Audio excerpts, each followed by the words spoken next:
I've played against Brent Venables' defense. He waxed us when he was at Clemson.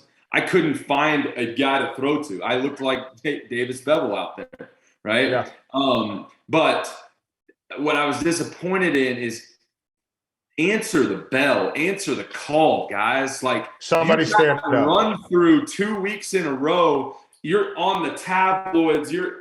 Everybody's talking your ear how bad you've played as a man. I don't care who my coach is. I don't care anything. I'm going to go out there with my hair on fire and prove that I should be on this defense and that we should be the defense that we set out to be. And you don't see that in this Oklahoma team going into this game, 49-0. I mean, it's just tough to swallow, man. Yeah. You guys have been around way higher level players and coaches in football than I will ever be. So I'm not going to jump in and tell you anything you haven't heard before. But the only thing I would add to this conversation is just that anyone who would want to point fingers at Brent Venables right now, you don't get to the level of coaching that Brent Venables is without being a great football coach. Like, let's just make one thing very clear. Now, that said, being a great football coach does not mean you have great success at a program like Oklahoma. That's not the only thing that a job like that entails. And to your point, Felder, maybe there are certain levels of politics. Maybe there are certain other things that don't allow you to make some cutthroat decisions that you might at a different program that you might not be able to make at a place like Oklahoma. Or maybe you have to navigate that. Or maybe you have to find a way to motivate a team, because you guys do know this, the football season can be a long beast at certain times. We're only halfway through the season.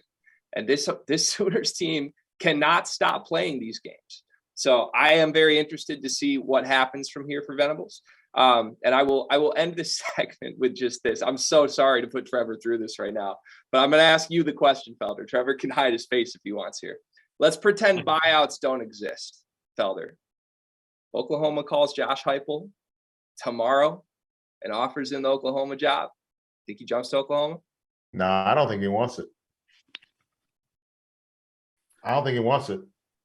Just because of how good he is at Tennessee right now? Just because the grass is greener? No, I think there's some other stuff behind the scenes, and I'm not gonna put Trevor on the spot, but from talking to folks, from everything I understand, I don't think he's coming back ever. It was a tough way out. I was a part of it. I sometimes look at it. I was the quarterback that whole year. We went 8-5, which led to his departure. Makes me feel bad as a guy. He's the last quarterback to win a national championship at the University of Oklahoma. Yeah. It runs through his blood, right? I mean, he's been very successful there. He's very successful there as a coordinator. I mentioned my praise to him in his development of quarterbacks. I think, to answer your question, Greg, if he was still at UCF and this job came open, now he's in the running for it, and it's a conversation of, hey, let's kiss and make up, we want you back type of deal. Now that he's so early on and seeing his success at Tennessee, he's not going to come away from that. I think it was just overlapped by 1 year, really, that caused him to not even be in the conversation. And I think he's okay with that. I think he's very happy with where he's at there in Knoxville.